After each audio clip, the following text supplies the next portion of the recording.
বলবেন যে হুজুর তাহলে শান্তি কোথায়? যদি আমরা নিজেকে মুমিন মুত্তাকি দাবি করি তাহলে তো দুনিয়া আমাদের জন্য শান্তির জায়গা না। আর দুনিয়া সিজনুল মুমিন ওয়া জান্নাতুল কাফির। দুনিয়া মুমিনের জন্য জেলখানা। মুমিনের জন্য দুনিয়া কি ভাই? জেলখানা।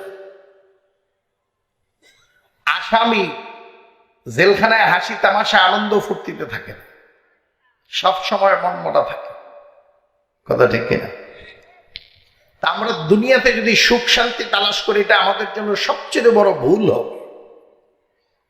কাফের মুশরিক বেঈমান যারা আছে তাদের জন্য দুনিয়া ভোগ বিলাসিতার জায়গা, আরামায়েশের জায়গা, আনন্দ ফুর্তির জায়গা, মজা মাস্তির জায়গা।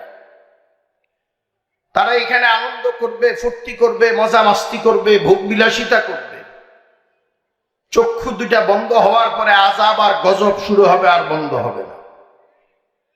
আর মুমিন মুত্তাকি যারা আছে তারা যদি আমরা দুনিয়ার এই হায়াতের জিন্দেগি কোন রকম কষ্ট করে কবর পর্যন্ত যাইতে পারি, কবরে যাওয়ার পরে মুমিন মুত্তাকির সুখ আর শান্তি শুরু হবে, এটার আর শেষ হবে না। কিন্তু আফসোসের বিষয়, আমরা দুনিয়ার সুখটাই চাই, আখেরাতকে আমরা মুখে বিশ্বাস করি কিন্তু অন্তরে আমাদের আখেরাতের ব্যাপারে বিশ্বাস বড় দুর্বল। আমরা আলেম ওলামা কোরআন হাদিসের কথাগুলো বিশ্বাস মুখে করি, অন্তরের অবস্থা ভালো না। বলবেন যে হুজুর তাহলে কি দুনিয়াতে আসলে কোনো শান্তি নাই? আছে। আপনি সারা দিন সারা রাত সুবহানাল্লাহর জিকির করবেন, দেখবেন যে অশান্তি মোটেই নেই। সুবহানাল্লাহ সারা দিন বলবেন, শান্তি। এটা যত বেশি বলবেন তত বেশি বলতে মনে চায়। সুবহানাল্লাহ বলে আপনি পেটও ভরতে পারবেন না, মনও ভরতে পারবেন। আর সুবহানাল্লাহ কোনোদিন পুরাতন হয়। আমাদের আগে যারা ছিল তারাও সুবহানাল্লাহ কইতে কইতে মরে গেছে। আমরাও সুবহানাল্লাহ বলতেছি, একবারের জন্য অরুচি লাগছে। কিন্তু দুঃখের ব্যাপার কি জানেন? সুবহানাল্লাহ বলার যে সময় নেই, যুবকদেরও সময় নেই, বুড়াদেরও সময় নেই। আসর থেকে নিয়ে রাত 10টা পর্যন্ত, 11টা পর্যন্ত, 12টা পর্যন্ত চার দোকানে চা পান আর টেলিভিশন দেখার লম্বা সময় হয়, কিন্তু সুবহানাল্লাহ করার সময়, আলহামদুলিল্লাহ বলার সময় নাই, আল্লাহু আকবার বলার সময় নাই, লা ইলাহা ইল্লাল্লাহ বলার সময় নাই। অথচ লা ইলাহা ইল্লাল্লাহর ভিতরে সমস্ত সুখ শান্তি দিয়ে আল্লাহ ভরে রাখছে, বলার সময় নেই। আল্লাহ আমাদেরকে কেন পাঠাইছিলেন? কেন আসছি? আমার আপনার কোনো অস্তিত্ব ছিল না। প্রত্যেকের পিছনের দিকে যদি একটু খেয়াল করেন, এক ফোঁটা নাপাক পানি ছাড়া কিচ্ছু না। অস্তিত্বহীন থেকে অস্তিত্ব কে দিছে? একটু জোরে বলেন না। আমি অসুস্থ, আপনারা তো অসুস্থ না, তাহলে একটু জোরে বলি ভাই। অস্তিত্ব ছিল না, কে দিছে? শুধু অস্তিত্ব দিছে তাই। আজকে এই পর্যন্ত, আমি এই পর্যন্ত যে আছি, এই পর্যন্ত কার দয়ায় আছে, কার মেহেরবানিতে আছে? অস্তিত্বহীন থেকে আল্লাহ কেন অস্তিত্ব দিলেন? দুনিয়াতে ছিলাম না, এখন আছি আবার। কেন আল্লাহ দুনিয়াতে পাঠাইলো? আমি আর আপনি তো দুনিয়াতে আসতে চাইনি। একটা লোক আমরা দুনিয়াতে আসতে চাইনি, আল্লাহ আমাকে আপনাকে পাঠাইছে। কথা ঠিক না? নাকি নিজে ইচ্ছা করে আসছেন? কেউ ইচ্ছা করে আসি নাই, পাঠাইছে কে? আল্লাহ। মা বাবাও আনতে পারে নাই। বাচ্চা যখন মায়ের পেটে লড়াচড়া করে, কলিজার করে লাথি মারে, মা বিছনায় পড়ে যায়, চোখ দিয়ে পানি ছেড়ে দেয়। মা কিন্তু ওই দিনই মনে চাইছিল যে বাচ্চা এখন ডেলিভারি হয়ে গেলে বেঁচে যেতাম। কথা ঠিক না? কিন্তু বাচ্চা কি ডেলিভারি হয়েছে? আল্লাহ যেই দিন যেই সময় ইচ্ছা করছে ঠিক বাচ্চাটা তখনই দুনিয়াতে আসছে। কথা ঠিক কিনা? তাহলে আমি আর আপনি যে দুনিয়াতে আসছি কার ইচ্ছা? একটু মুখ খুলে বলবেন না ভাই? আমি আর আপনি যে দুনিয়াতে আসছি কার ইচ্ছায় আসছি? কার ইচ্ছায়? আল্লাহর ইচ্ছা। দুনিয়াতে তো আসলাম, আসতে চাই নাই। কে পাঠাইছে?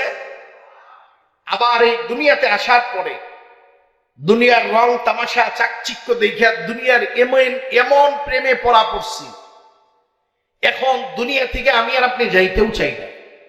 কথা ঠিক কিনা? কেউ যাইতে চায় না, সবাই দুনিয়ায় থাকতে চায়। কথা ঠিক কিনা?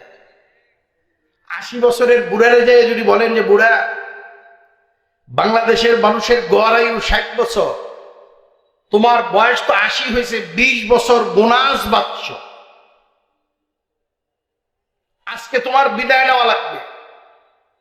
এই বুড়াও বলার সাথে সাথে দুইটা হাত জোর করে বলবে যে বাবা দুইটা পাও ধরছে, আর কয়েকটা দিন থাকতে। ঠিক কিনা? অথচ এই বুড়াও একদিন মায়ের পেটে থেকে আসতে চায় নাই। কে পাঠাইছে? আল্লাহ পাঠাইছে। আবার এই দুনিয়ার থেকে আমাকে আপনাকে যেদিন যেতে হবে সেটা কার ইচ্ছায়? তাহলে এই জায়গার থেকে আমরা কিন্তু একটা জিনিস ক্লিয়ার হইলাম,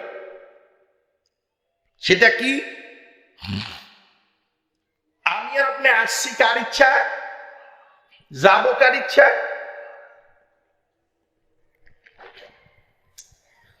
আসছি আল্লাহর ইচ্ছায়, যাব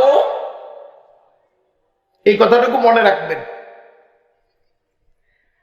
আসা এবং যাওয়ার মাঝখানে একটা সময় আছে না নাই? কথা হয় না। আসা যাওয়ার মাঝখানে একটা সময় আছে। এবার আপনাদের কাছে আমার জিজ্ঞাসা, আসছি তো আল্লাহর ইচ্ছায়, যাবো আল্লাহর ইচ্ছায়, মাঝখানের সময়টা কার ইচ্ছায় কাটে? বলে অনেকের মুখ বন্ধ। হুজুর বলেন কি? ওয়াজ মাহফিলে এসে বললেন যে হুজুর মাঝখানের সময়টা আল্লাহর ইচ্ছায় কাটাবো। যে মাঝখানের সময়টা আল্লাহর ইচ্ছায় কাটাবে এই বন্দা বন্দা হিসাবে কামিয়াব, জান্নাত পাবে। আর মাঝখানের সময়টা যারা আল্লাহর ইচ্ছায় কাটায় না, কিছু সময় কাটায় বিবির ইচ্ছায়, কিছু সময় কাটায় বাচ্চার ইচ্ছায়, কিছু সময় আমরা কাটাই যে যে দল করি ওই দলের নেতা এবং নেত্রীর ইচ্ছা, আর কিছু সময় পার করি ব্যয় করি আমার নিজের নফসের ইচ্ছা। কথা ঠিক কিনা? যদি বিবির ইচ্ছায়, বাচ্চার ইচ্ছায়, নিজের নফসের ইচ্ছায় আর নেতার ইচ্ছায় যদি সময় কাটায়, তাহলে আল্লাহর দরবারে জান্নাত চাওয়াটা একেবারেই অযৌক্তিক হবে। কথা ঠিক কিনা? মাঝখানের সময়টা যারা আল্লাহর ইচ্ছায় কাটাবে তাদের জন্য আল্লাহ জান্নাত বানায় রাখছে। আল্লাহ আমাকে আপনাকে দুনিয়াতে এমনি এমনি পাঠায় না, একটা উদ্দেশ্য নিয়ে পাঠাইছে। এই যে প্যান্ডেল, এটা গতকালকে ছিল না, আগামী দিন থাকবে না। আজকে এখানে প্যান্ডেল হওয়ার পিছনে একটা উদ্দেশ্য আছে না নাই? রাস্তার ওই পাশে এসি লাগানো, গ্লাস লাগানো সুন্দর একটা বিল্ডিং আছে, নাম কি বলেন? আবার এই পর্দার বাহির দিয়ে ওই সাইড দিয়েও বিল্ডিং আছে, ওইটাও বিল্ডিং, এটাও। দুইটার নাম কি এক? বানানোর উদ্দেশ্য কি এক? মসজিদ নামক বিল্ডিং বা ঘর বানানোর উদ্দেশ্য হলো ইবাদত করা, আর স্কুল নামক এই বিল্ডিং বানানোর উদ্দেশ্য হলো পড়ালেখা করা। কথা ঠিক কিনা? আবার এই স্কুলের পিছন দিয়েও তো বিল্ডিং আছে, ওই বিল্ডিং বানানোর উদ্দেশ্য কি এই দুই বিল্ডিং এর সাথে মিল আছে? নাই। তিনটার নামই কি? বিল্ডিং, ঘর, কিন্তু তিনটা বানানোর উদ্দেশ্য ভিন্ন। ভাই গাবি গরু, গরু ষাঁড় গরু কি গরু না? কথা হয় না। বলদ গরু, তিনোটার নামই কি? গরু। কিন্তু তিন গরু পালার উদ্দেশ্য কি এক? বুঝে শুনে উত্তর দিয়ে। তিনটা গরু পালার উদ্দেশ্যই কি এক? যদি বলি যে ভাই গাভী পালেন কেন, কেউ কি বলবে যে হুজুর গাভী পালি হাল বাওয়ার জন্য? ষাঁড় গরু পালেন কেন? দুধ খাওয়ার জন্য। ভাই তিনোটার নামই গরু, কিন্তু পালার উদ্দেশ্য, মানুষ গাভী পালে দুধ খাওয়ার জন্য, বলদ গরু পালে মানুষ হাল বাওয়ার জন্য, আর ষাঁড় গরু পালে ছেলের বিবাহ আছে সামনে, মেয়ে বড় হয়েছে, বিবাহ দেওয়া লাগবে, আত্মীয় স্বজন আসবে, তাদেরকে গোশত দিয়ে মেহমানদারি করা লাগবে, ঠিক কিনা? তাহলে তিনোটাই গরু, উদ্দেশ্য, পালার উদ্দেশ্য তিন রকম। তিনোটা বিল্ডিং, তিনোটা বিল্ডিং বানার উদ্দেশ্য এক না, তিন রকম। কথা ঠিক কিনা? আমাকে আপনাকে আল্লাহ তাআলা দুনিয়াতে পাঠাইছে একটা উদ্দেশ্য নিয়া। কি উদ্দেশ্যটা? কি? আল্লাহ পাক রব্বুল আলামিন বলেন, জিন এবং ইনসান বানাইছে একমাত্র আমি আল্লাহর ইবাদতের জন্য। কার ইবাদত? জোরে কও, কার ইবাদত? আল্লাহ কয় একমাত্র আমি আল্লাহর গোলামির জন্য জিন এবং ইনসান বানাইছি।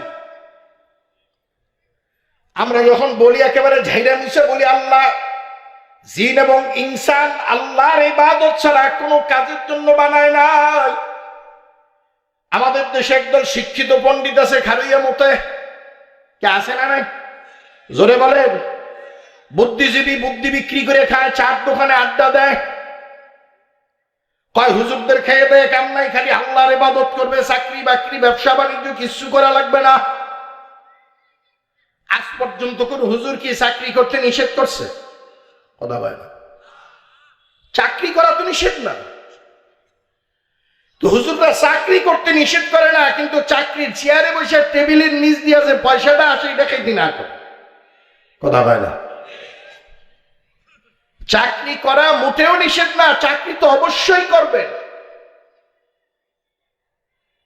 ব্যবসা করা নিষেধ না, বরঞ্চ নবী আলাইহিস সালাতু ওয়াস সালাম নিজেও ব্যবসা বাণিজ্য করছেন। আম্বিয়া ইকরামদের মধ্যে অনেক আম্বিয়া ইকরাম ব্যবসা বাণিজ্যের সাথে সম্পৃক্ত ছিলেন।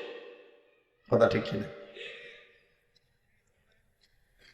বরঞ্চ নবী আলাইহিস সালাতু ওয়াস সালাম হাদিসের মধ্যে ফরমান, যারা সৎ ব্যবসায়ী তাদের হাসর নাসর হবে সিদ্দিকিনদের সাথে, নবীদের সাথে। কিন্তু আর ব্যবসার অবস্থা, ইমাম সাহেব বাজারে গেছে মাছ কেনার জন্য, এই মহল্লারই কোনো মাছ ব্যবসায়ী হুজুরের দেখে দৌড়ে আসছে যে হুজুর আপনি বাজারে আসছেন কি মনে করে? কয় ভাই কিছু মাছ লাগে, কয় আমার একটু ফোন দিলেই তো বাসায় পাঠিয়ে দিতাম। আচ্ছা মাছ দিব মানে আপনি কি ঠান্ডা খাবেন না গরম খাবেন? ইমাম সাহেব এমন আদর করে, ইমাম সাহেব মনে মনে চিন্তা করে যে আজকে তো মনে হয় মাছ নিলে টাকা লাগবে না, ফ্রি দিয়ে দিবি। চা নাস্তা খাওয়ানোর পরে কয় হুজুর কি কি মাছ? বলছে যে ভাই এই যে এটা দেন 1 কেজি, ওইটা 1 কেজি, এইটা 1 কেজি। ইমাম সাহেবের সামনে যখন মাছের ওজন দেয়,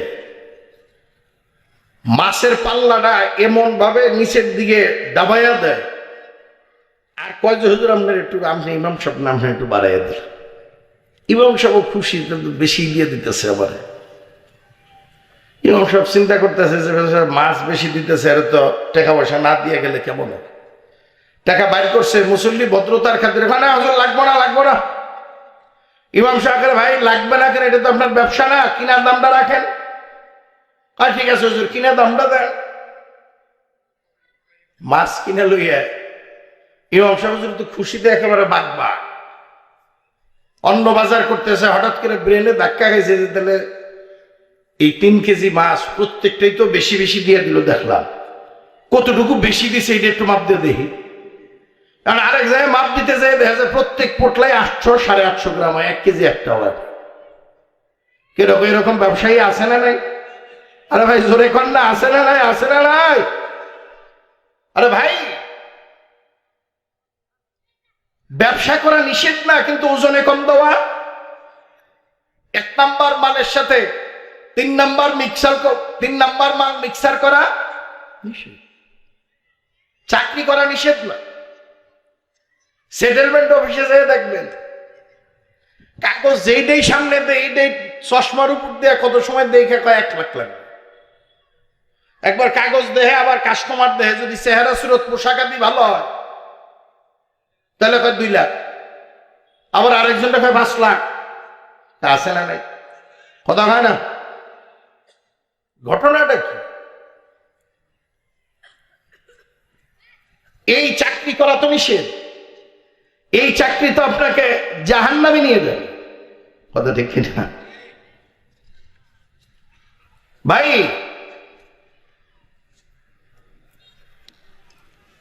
খুব ভালো করে বুঝবেন, এই চাকরি আমাকে জাহান্নামে নিয়ে যাবে। এই ব্যবসা আমাকে জাহান্নামের চৌরাস্তায় পৌঁছে দিবে। ভাই, মুসলমান পেশাব আর পায়খানা করবে, সেটাও তো ইবাদত। মুসলমানের পেশাব পায়খানাতেও সওয়াব লেখা হয় যদি সেটা সুন্নত তরিকায় হয়। কথা ঠিক কিনা? পেশাব পায়খানায় যাওয়ার নিয়ম আছে না নাই? কোন পা দিয়ে যেতে হয়? জোরে কয় না। বাম পা দিয়ে দোয়া আছে না? পারেন? যদি এখন জিজ্ঞাসা করি পায়খানায় যাওয়ার দোয়াটা কি, বেশিরভাগ লোক লজ্জিত হবে।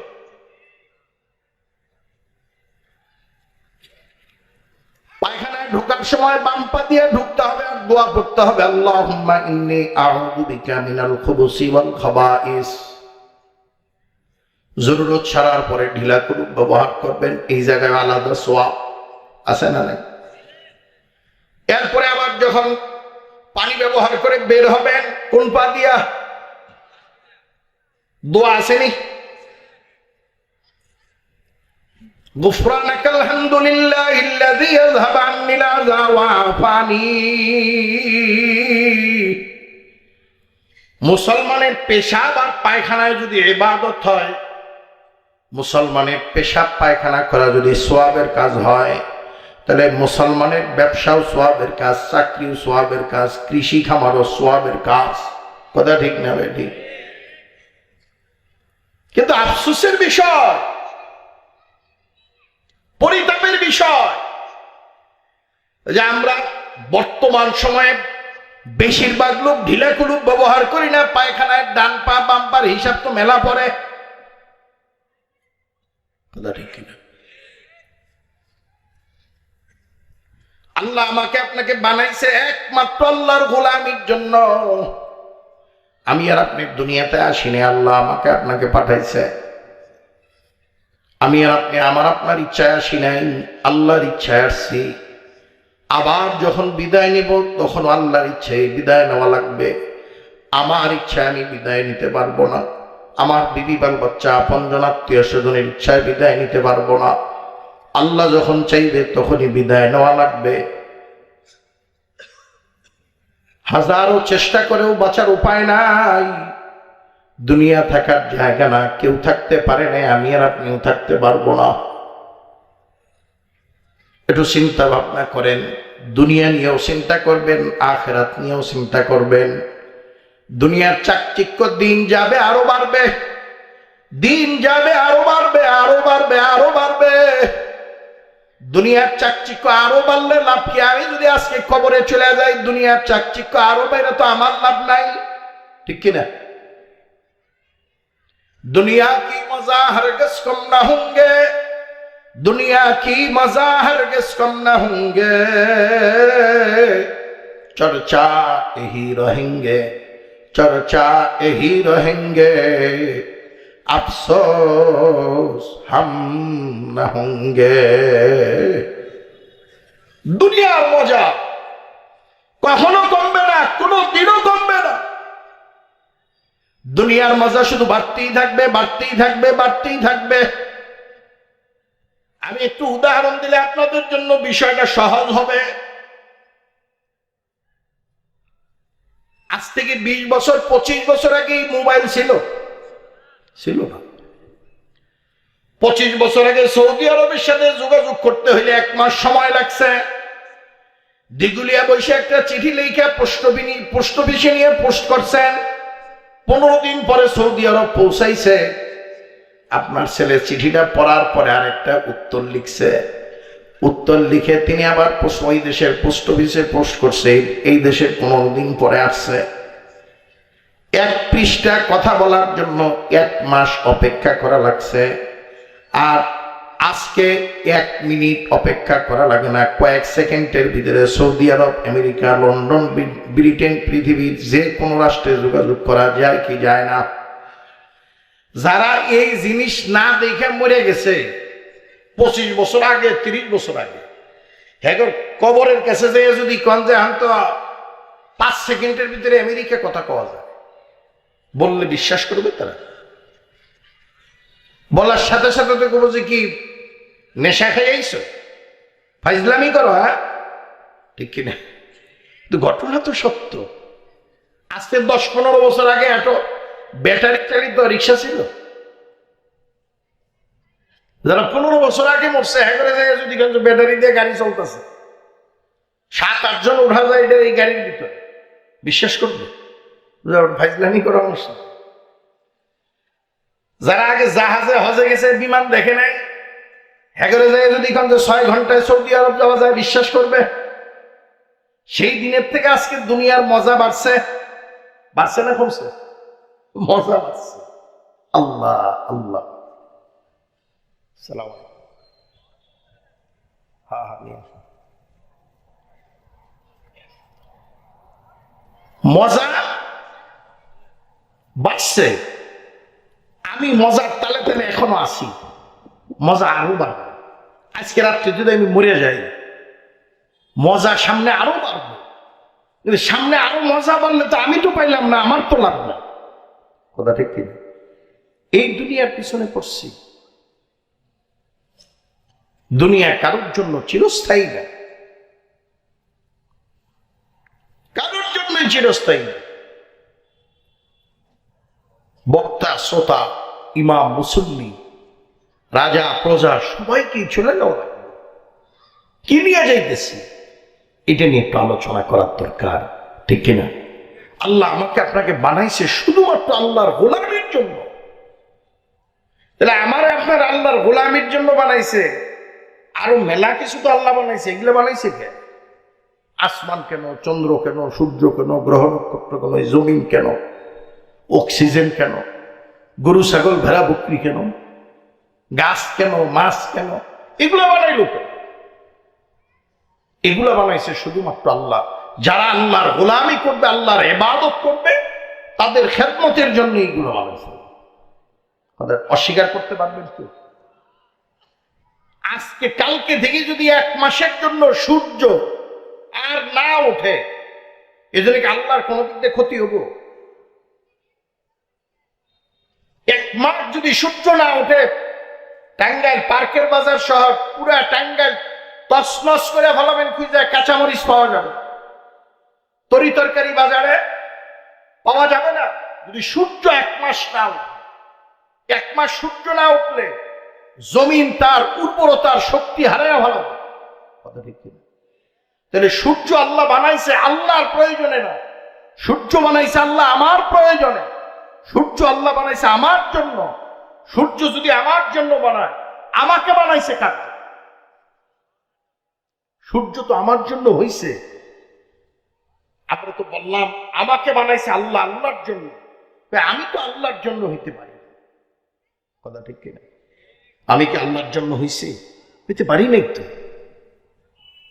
কি জবাব দেব আল্লাহর কাছে? সূর্য প্রতিদিন যথা নিয়মে উঠতেছে, যথা নিয়মে ডুবতেছে। আমি আর আপনি রাতের বেলায় ঘুমাই, অক্সিজেন সাপ্লাই কে দেয়? জোরে বলেন, আরো জোরে বলেন। অক্সিজেন সাপ্লাইটা কে দেয়?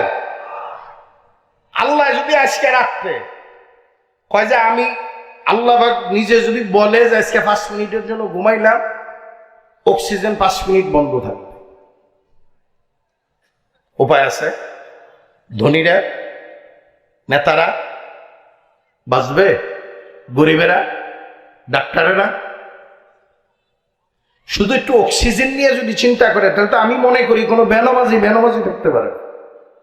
শুধু অক্সিজেন নিয়ে যদি একটু ভাবে, নামাজ 5 ওয়াক্ত না, 5 ওয়াক্তের পরেও কপাল আল্লাহর পায়ে লাগাইয়ে পড়ে থাকতো।